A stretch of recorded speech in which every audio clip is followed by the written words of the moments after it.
Hello, and welcome to Damned Funny, the second of PEN Canada's new online series, Pen by the Book, Authors in Conversation. Tonight, we bring you John Irving and Randy Boyagoda in a conversation about faith, fiction, and the hilarity of hell. Prepare to laugh. Now, as an aside, I gotta say, for a pair of funny men, they sure chose serious, even intimidating headshots to promote this event. Did you notice that in the promo that was just up on the screen? Maybe it was part of the joke. My name is Grace Westcott, and I am the president of PEN Canada. For those of you joining us for the very first time, welcome to what PEN members around the world celebrate: the freedom to write, read, and share ideas from all points of the compass. In Pen by the Book, PEN Canada goes coast to coast, bringing our program to all our members, supporters, and friends across the country. We're particularly excited tonight to be partnering with WordFest, the dynamic authors festival based in Calgary, which is simulcasting this show. This allows us to share Pen by the Book with WordFest viewers, an audience that's anchored in the West, but increasingly extending well beyond that through WordFest's imaginative use of digital media. Both WordFest and PEN Canada are live on social media tonight, right now, to tweet this event. You can take part in the conversation on Twitter at #DamnedFunny. Make sure you spell that right, DAMNED, funny. Before we get started, a bit of housekeeping. To keep background noise to a minimum, you will all be muted with video off during the presentation. We have a very large audience tonight, glad to say, so there's no Q&A, which just means you get more Randy and John. At this point, I'd like to take a moment to recognize the enduring presence in this country of the First Nations, Métis, and Inuit people. We are grateful to have the opportunity to share this land in a journey towards truth and reconciliation. And now to our program. John Irving and Randy Boyagoda are novelists who love to make us laugh, even as their fiction critiques serious, sensitive, and for some, even sacred matters. From God, faith, and family to sex and politics, nothing is off limits in their work. In this conversation, two literary buddies discuss how humor in fiction can challenge our cherished beliefs. And they will try to find out what, if anything, divides them, even though one is a true believer and the other most decidedly is not. So let me introduce our speakers. John Irving. John Irving hardly needs my introduction. He's a world-famous writer with a shelf full of books, most of them international bestsellers, including, to mention but one, The World According to Garp. But perhaps you didn't know that he competed as a wrestler for 20 years and coached wrestling until he was 47. Who knew? John has earned multiple literary awards, including an Oscar for Best Adapted Screenplay for the Cider House Rules, his own book. His novels have been translated into over 40 languages. And on a personal note, his biggest bestseller, A Prayer for Owen Meany, is a signature book in my life. I finished A Prayer for Owen Meany while I was in labor with twins. And if that isn't a testimonial for being unable to put a book down, I don't know what is. John's 15th novel, The Last Chairlift, will be published in October of 2022. He is also a proud member of PEN Canada. And turning to Randy Boyagoda is a novelist and a professor of English at the University of Toronto, where he also serves as Vice Dean undergraduate at the Faculty of Arts and Science. Randy was president of PEN Canada from 2015 to 2017. He continues a member and a member of our advisory council. He's the author of 6 books, 4 of them novels. His work has been nominated for several awards, the Impact Dublin Literary Prize, the Scotiabank Giller Prize, and has been named, in one case, a Globe and Mail Best Book. His latest novel, Dante's Indiana, was published in the fall of 2021. And it's the second in a trilogy. We eagerly await the third. And now I am delighted to turn the screen over to Randy Boyagoda and John Irving. Thank you very much, Grace. Hi, John. It's very good to see you. Hi, Randy. For everybody who's with us tonight, I thought maybe it would make sense to kind of offer, Grace recently just spoke of childbirth. So why don't we just start with conception? Where did this event come from? Back in December, I was approached by Penn Canada with the idea of a conversation about my most recent novel, Dante's Indiana, which is about the creation of a Dante theme park in an opioid-ravaged small town in the middle of America. And the idea of just having an interview about the book, while interesting, wasn't nearly as interesting to me as the idea of having a chance to have a conversation with a fellow writer, a writer who I think for me and probably many, many others has been a formative presence in my own life as a reader and as a writer.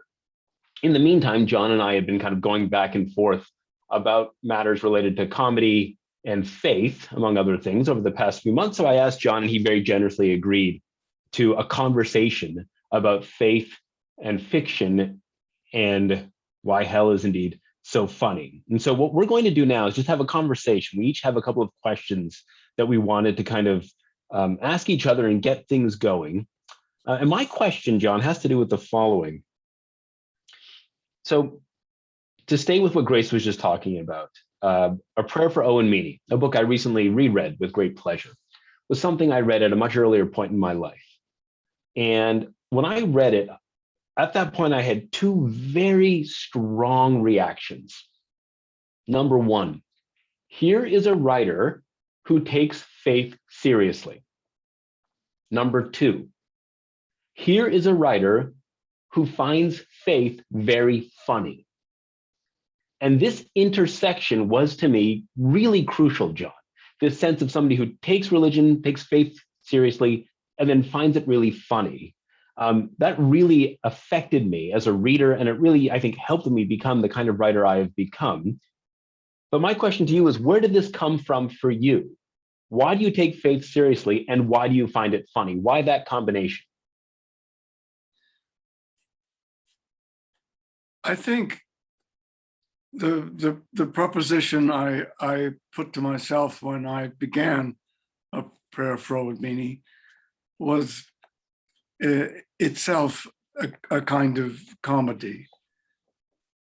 I wanted to imagine the circumstances that could make a believer out of me. I wanted to tell a story that if I had known someone like this, and if he had known as much about the future as Owen Meany knows, or seems to know, if I had the experience of the first person narrator who tells the story of A Prayer for Owen Meany, I think I could believe too. But I was approaching the story that it would take a miracle. I had to be witness to a miracle in order to believe in the miraculous. That said, I have always had an interest in faith and religions. I was never, even as a child, moved to believe myself. my earliest family was Congregationalist.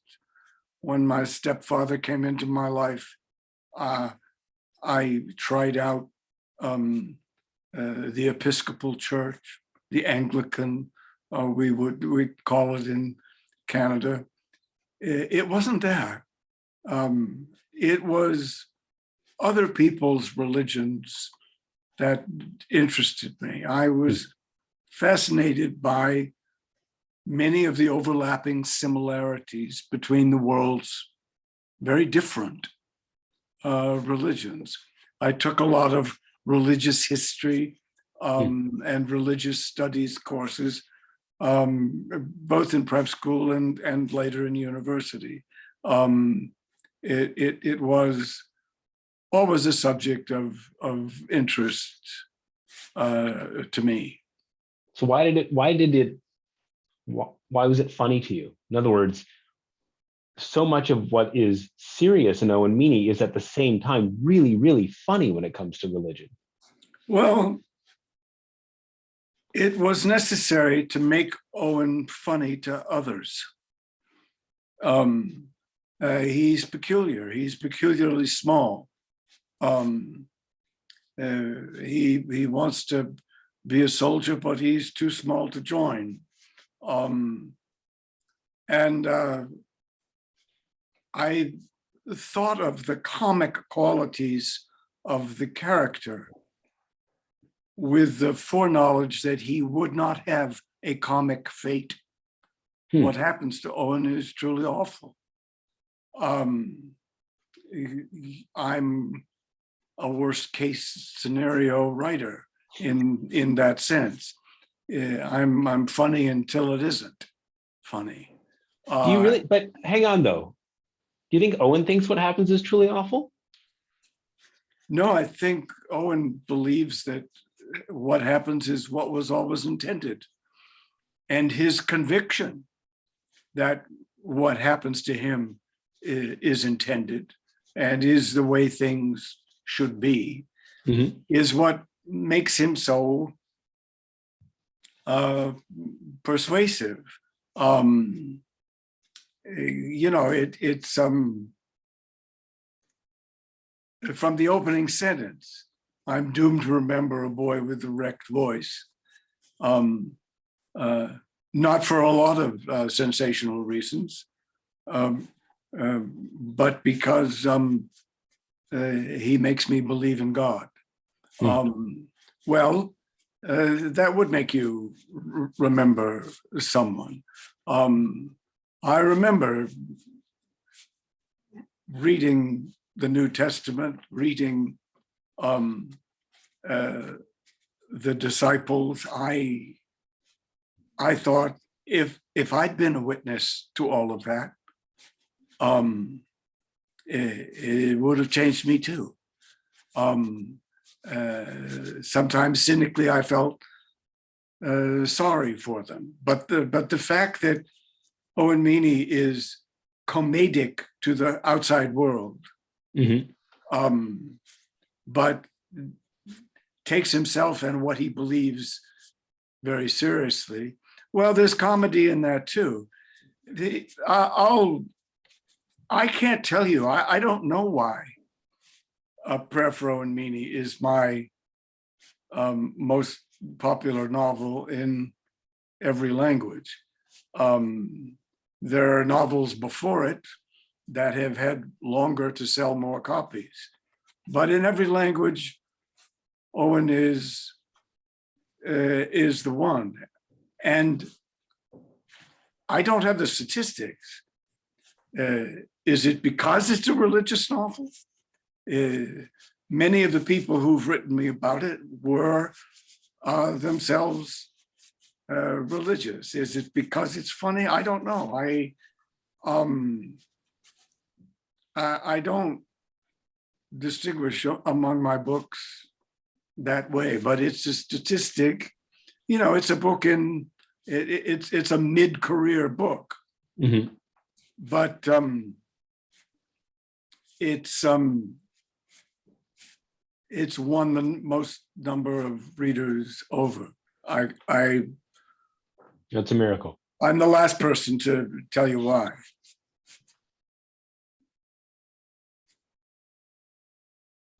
Do you think maybe it has something to do with the strangeness of that intersection with finding something funny? What I'm remembering was recommending the book to one of my sisters, who, in a kind of shocked way, and this is something that I'm interested in with my own fiction, didn't think that something religious should be funny. So she came to me, I remember, Randy, this is such a religious book, but it's also kind of really funny. And she didn't think those two things were allowed to happen at the same time. And I think maybe that's part of what makes, I think, comedic fiction so interesting when it touches on matters of religion. Yes, but I think you and I are in our work are both familiar with that pattern I alluded to earlier. There's a moment in our satiric or comic fiction when things aren't so funny anymore. Mm-hmm. There's later I'm going to ask you about your Armageddon endings. There's a kind of wrath of God quality that isn't funny. Well, we both go there too. Mm-hmm. And in my case, I'm not conscious of it strictly as dramatic entertainment, although I think the idea of being entertaining as a writer was probably ingrained in me because I grew up around the theater. And making people laugh was synonymous with also making them afraid. You held an audience's attention by amusing them, but you also get their attention by making them anxious about something awful happening to someone they love.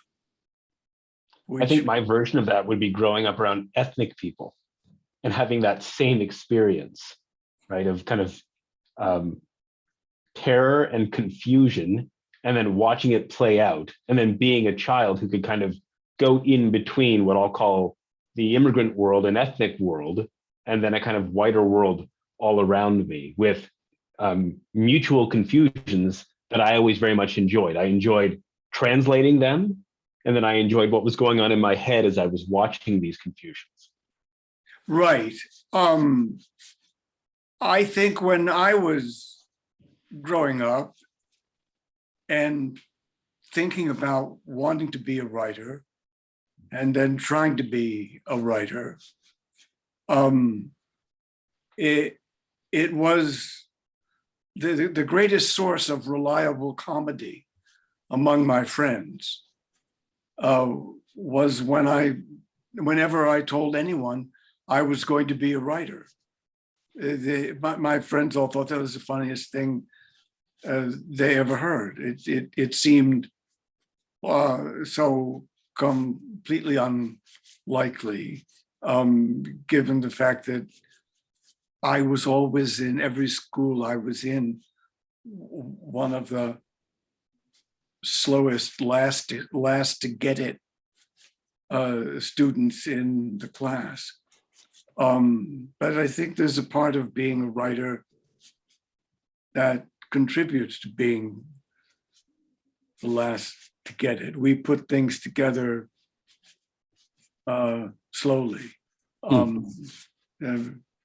Writing doesn't happen all that quickly. Mm-hmm.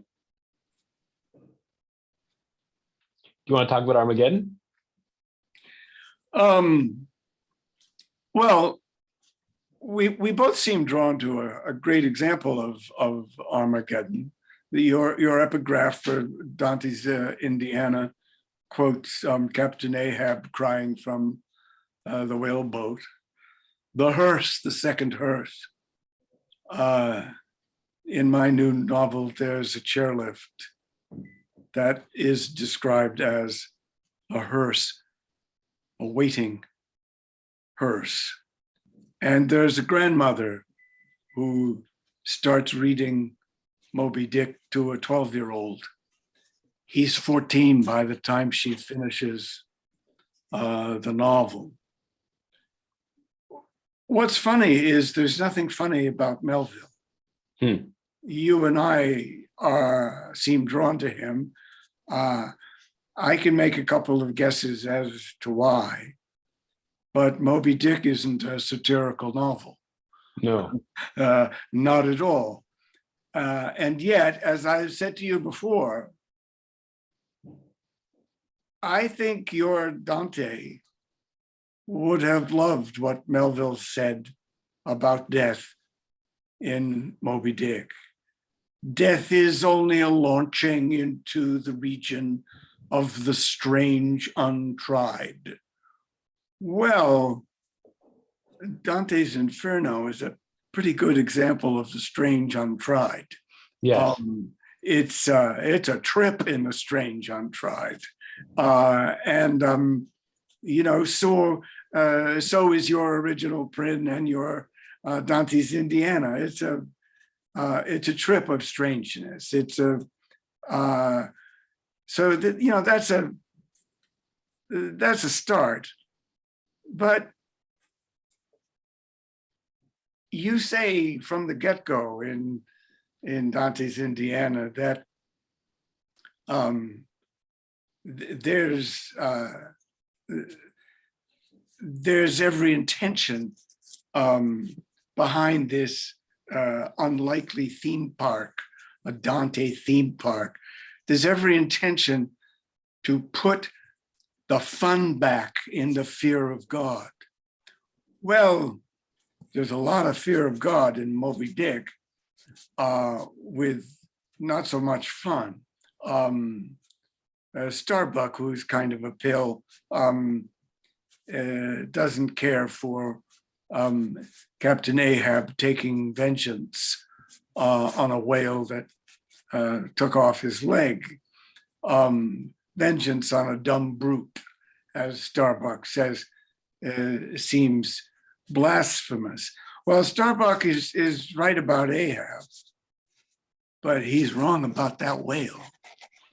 There's more motivation in Moby Dick, more purpose of an otherworldly kind than any dumb brute ever had. And there comes that moment when Starbuck realizes he's not ever going to persuade Ahab to give up the choice. When Starbuck says to Ahab, "God is against thee, old man." And you can't read what happens in that novel, the end of it especially, and not feel that this is fear of God stuff. That's what touched me lastingly about it. I was 15 when I read Great Expectations. Dickens was the writer who made me want to become a writer. I was a little older. I was 18 when I read Moby Dick. That was the novel that showed me how you end a novel. You set up something that's always going where it's going. So to that point, though, you only quoted part of my epigraph from Melville. That's the true. hearse, the second hearse, the wood, it could only be American. Correct. So here is Ahab in this apocalyptic ending to the book. Everything is crashing down. His kind of almost demonic plan, his grand ambition to kill this whale, the ship, everything is being destroyed. And in this moment, he says, never buy American, right? Like, I can't help but hear it that way in some sense, that there's something doomed about it that's American. We both know that's not how Ahab is seeing it. He's not, he doesn't see the humor in it. No. What I'm saying is, as a writer, as a reader, I'm with you. As a professor of American literature, I'm with you. But as a writer, I hear that. And then Oh, that's what helps sure. me create a Dante theme park in an opioid ravaged small town, where it's either the local packaging company continues its business by packaging Right. opioids for local distribution, or this Dante theme park gets up and running. That's the only way to keep things going. It Yeah. struck me as an only in America dilemma, in other words, right? Like I couldn't Uh, have got there without Melville. Well, it's unquestionable to me that it's more likely, your story is much more likely in Indiana than it would be in Ontario. Dante's in Ontario doesn't No, it doesn't have the same ring. it already doesn't ring true. Right. It doesn't exactly ring true to me. But that said, we seem to be drawn to make fun of things that many other people take very seriously. There's a danger lurking there. Salman Rushdie is funny, but we learned how not to everyone. Yes. The joke he told in Satanic Verses affected people, not to mention whole countries, who have no sense of humor at all. I'll tell you what I thought of when I first read Original Prynne. Having had prostate cancer, and at the time I had it, it didn't strike me as funny. I had the radical prostatectomy. The surgery, I can tell you, is no fun, but there's no other way to say it, laughed my ass off at the prostate cancer joke in Original Prynne. That moment when Prynne is agonizing how to tell his young daughters that he has prostate cancer, and the awful guy blurts out to the kids, your dad's got cancer of the privates. I just roared. I just roared. And well, I almost put a note in the margin to ask you if you got any hate mail from cancer patients. There's the I don't know if your joke drove a lot of cancer patients away, but that's what I mean. That's going to the heart of something. Well, so then, John, so on that point, I've only heard from two other prostate cancer survivors, both of whom enjoyed the novel and identified with some of the experiences that Prynne has with prostate. For me, as you know, as the novel develops, Prynne, the consequences of Prynne's prostate cancer play out in a religious way, because in this novel, sure. I mean, it's absolutely, but the religious way is particularly funny.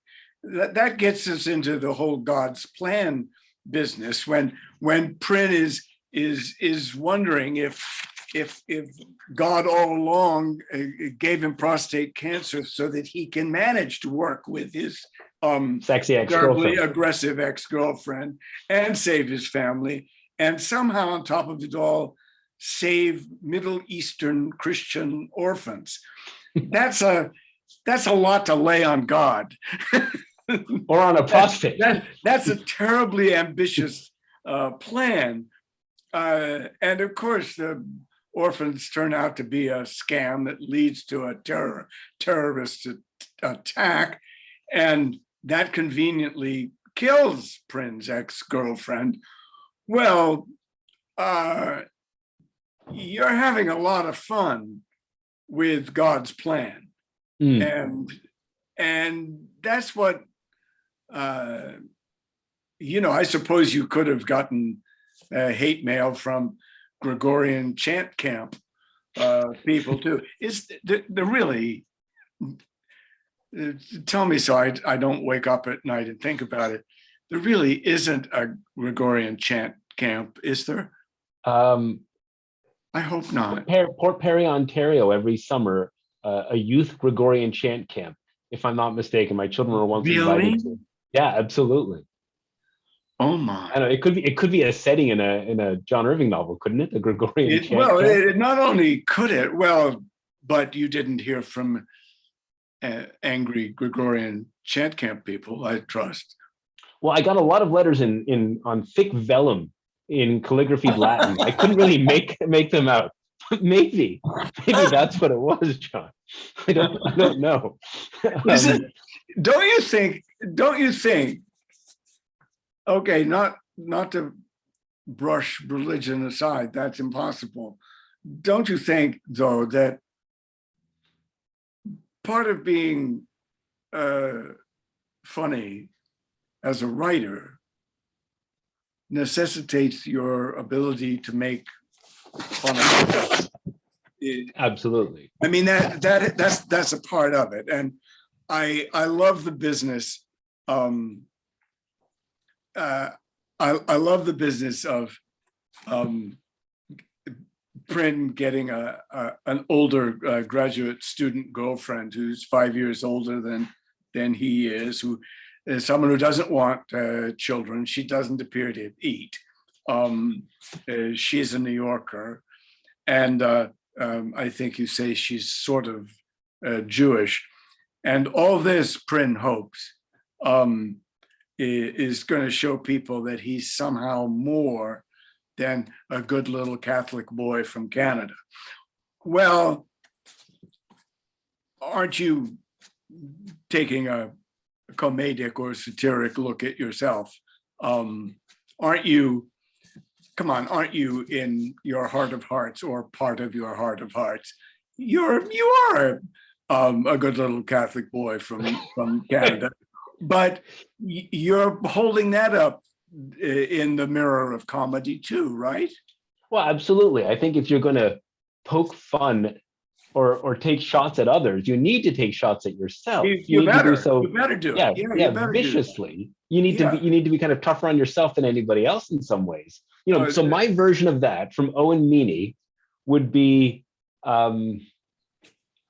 Johnny's obsession with the Iran-Contra hearings. Yes.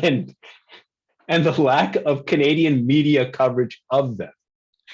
And the ways in which a transplanted American, outraged and ashamed of his country, can find no audience or find no kind of adequately sympathetic listeners, even amongst a kind of Toronto demographic where he should expect it. But this kind of obsession with where he's from and not being there, and then people not being as outraged as he is. So when I'm reading that, I can't help but imagine this is John Irving making fun of himself and his views of America from here. Well, and that was then, when I was only a part-time resident of Canada. When I was writing Owen Meany, I was not living in Canada more than 3 or 4 months of the year. I was getting to know Canada, surely, but that hasn't changed since I've become a Canadian citizen. My dislocation from the infuriating politics in the United States, I don't find it funny at all. I feel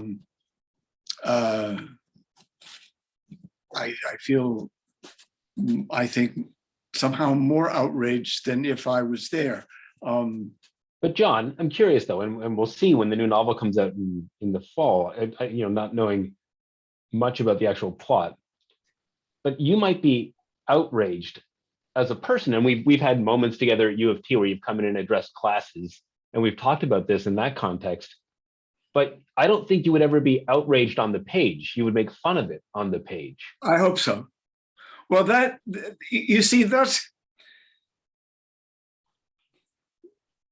one of the things that distance allows. I don't in my fiction generally write about anything that's happening immediately. I have to wait and see. It was 13, almost 15 years after the Vietnam War when I wrote my Vietnam novel. I needed to discern the difference between what made me angry then, because everything did, and what lasted for over a decade. It was the stuff that I was still angry about more than a decade later that I knew I should write about. But I wouldn't have trusted myself to be funny about it. If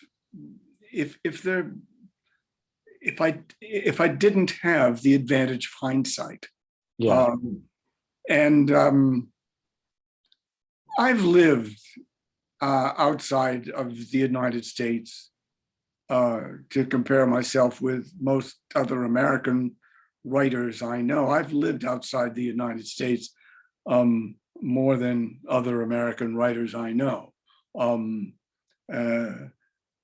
And moving here full time, as I have, becoming a dual citizen, I think was an easier step for me, because I think a part of me as a writer has always felt like an outlier, an outsider. I've always been someone standing back and observing more than I was participating. I think that the times I've felt most keenly in my life that I didn't belong where I was were when I was at home in the United States and living there. Does that make sense? Do you see? It does. And I think it absolutely does. I think my own interest in, let's say, both Canadian and American and also Sri Lankan experience, I think come from always being able to conceive of myself as somehow apart from them, right? In but not of the world I'm let's say imagining, I guess you could say. Yes. And I think that's universally true for writers. I think you need to be able to be elsewhere always, wherever you are. Yes. I think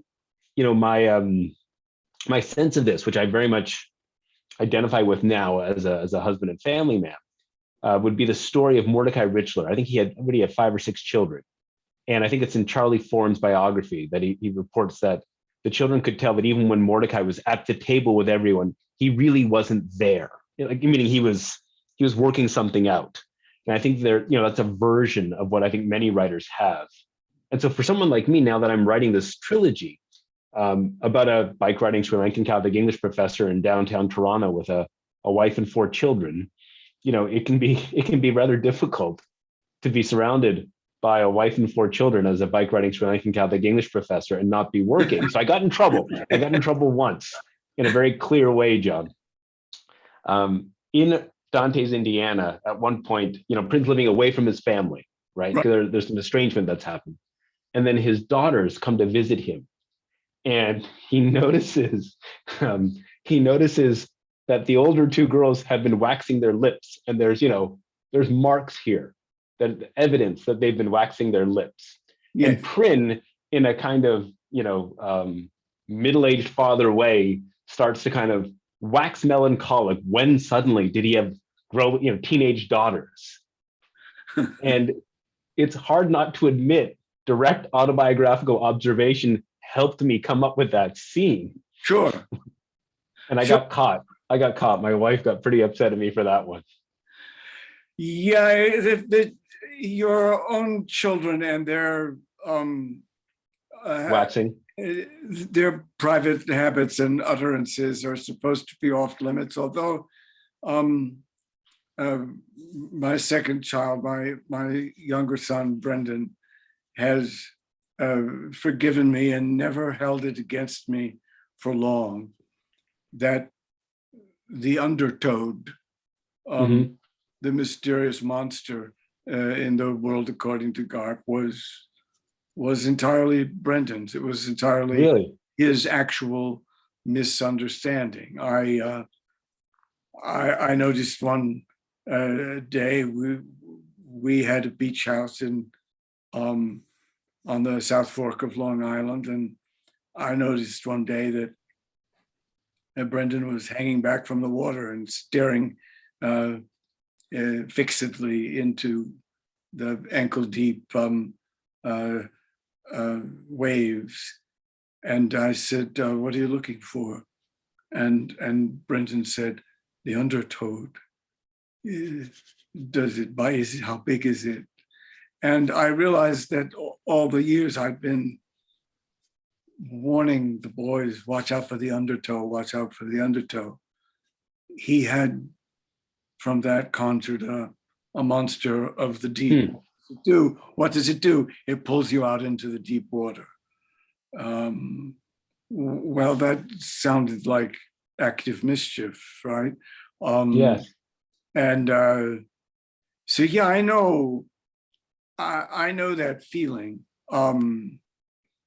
You also can't avoid, when you're writing fiction, even fiction as exaggerated as yours and mine, exaggerated for the purpose of being comedic or satiric or making a point. You can't avoid those real life moments, even of a kind of advice-giving kind. I love the moment in original print, which seems to stand to me as sort of real world advice for every do-gooder Christian enterprise that goes awry. And as we know, historically, and especially in comic novels, there's quite a number of them. I love the warning about the Middle East. These are not running cultures. How? No, they're not. And of course, what you're So saying. that if you see a young man running at you in the Middle East, this is not about exercise. yeah, If somebody running, get ready. Be nervous. Well, I think I'm more partial. I think I laughed more, I liked more, but maybe I felt I liked a little better Dante's Indiana than I did original print, but I was carrying so much of original print with me that was a part of my esteem for Dante's Indiana too. I got to say, on the subject of first sentences, I'm particularly drawn to last sentences, but first sentences count, and they count to both of us. The first sentence of original print is hard to top. It's the old 8 months before he became a suicide bomber. Prynne went to the zoo with his family. It's a real hook. I was in chapter 20, I think it is. I have a note, yes, of Dante's Indiana when I got to "My father died while I was peeling an orange." And I thought that was my favorite first sentence in Dante's Indiana. So good that I almost wrote you and said, this could well, you did write me. You did write me and say, you should save this. Well, but what I wanted to say was, it could have been the first sentence of Dante's Indiana if you had only, and I wrote a note again, if you had only said, my father died while I was peeling an orange, but a whole lot of other stuff happened. You could have, that would have been like the suicide bomber thing. That would have done it for you, huh? That would have worked for me. But the fear of God business, the fun back in the fear of God, it does beg the question. Thinking of these two novels as the first two books of a trilogy, thinking of them as the Inferno and Purgatorio. The Dante theme park doesn't have a purgatory, but you sure do. You have one. Well, I'm struck by the perfectness of the endings of these novels as parts of a trilogy. You know, both from the ending of Original Print and the ending of Dante's Indiana, that it's a kind of Armageddon moment. All hell is breaking loose. There's the terrorist killing, and then there's the fire that consumes the theme park. It's but you also know that there's a lot of unfinished business there. Well, I can't help but, were you consciously thinking of the burning down of the theme park as being consistent with Purgatorio, being consistent with purgatory and what it's about? Can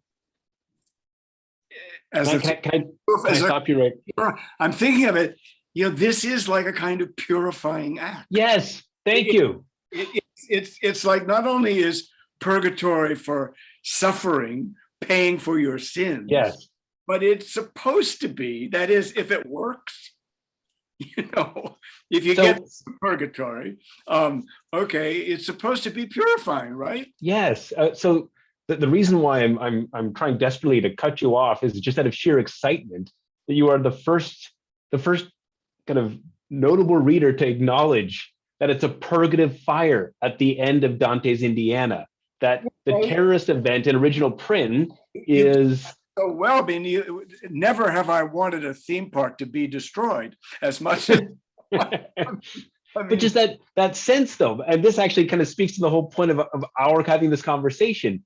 You need a kind of religious and literary intelligence, right, to understand that in a Dantean trilogy, we're going to end one with an inferno, an actual inferno, a terrorist attack. That's Original Print. Sure.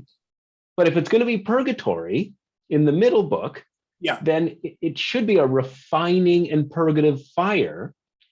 But then that leads you to the kind of the larger question, well, what do you do next? Because as I'm sure you know, as I'm sure many of our audience members know, there's comedy to be found in Inferno. There's comedy in Purgatorio. I had a question for you. What the hell's funny about heaven?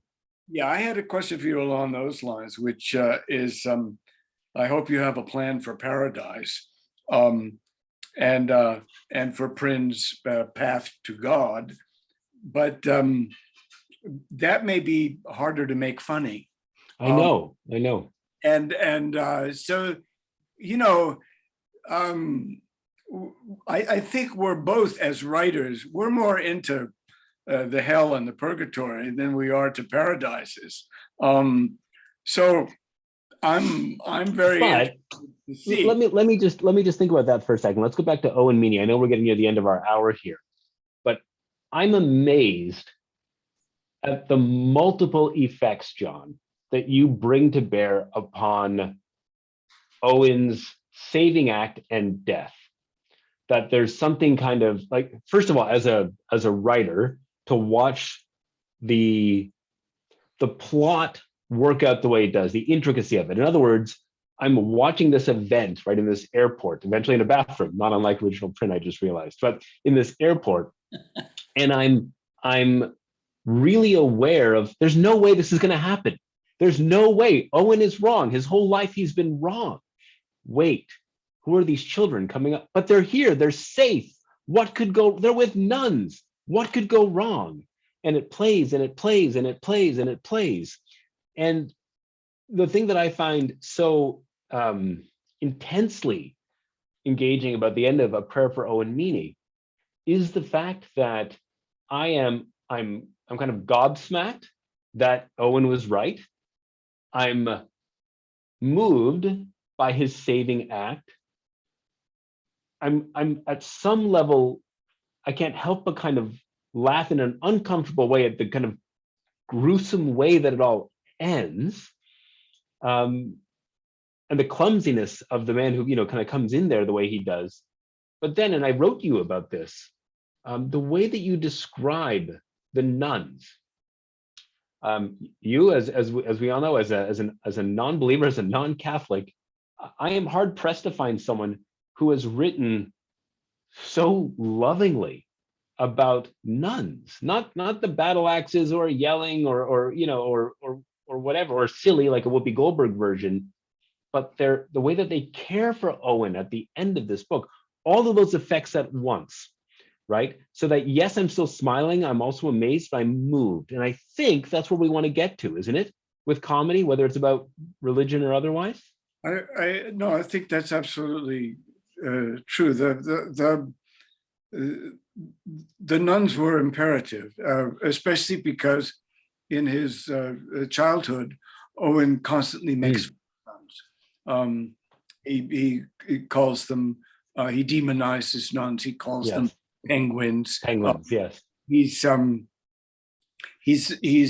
very mocking, and then he's going to die in their hands, and of course they care for him. They were also caring for those children.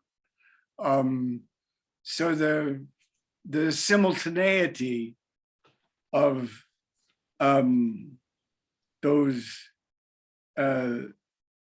nuns and Vietnamese children arriving in an unsafe America, an angry America. They're out of one jungle and they're in another, right? And Owen is not only their salvation. Owen is ecstatic. Because and this is funny in its own way, I hope. Like any prophet, it matters to Owen that he's right. And it matters more to Owen that he's right than that he's dead. So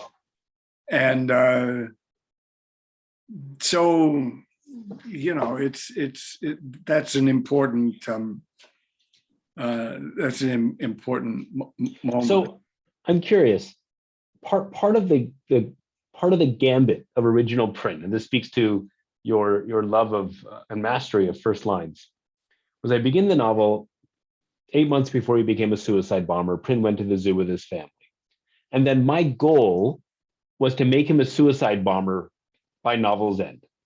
Some middle-aged guy who's going to the zoo with his family. Right. To what degree did you know that's where you needed to get to at the end of Owen Meany when you started? From the beginning. Yeah, that you had the ending also in your mind already? I work that way. I don't know why. I can't say I began as a writer thinking along those lines. It was just what happened to me. And it could have been the truly life-lasting effect of those novels of the 19th century, which are so meticulously plotted and stood always for me as the models of the form. I saw endings first.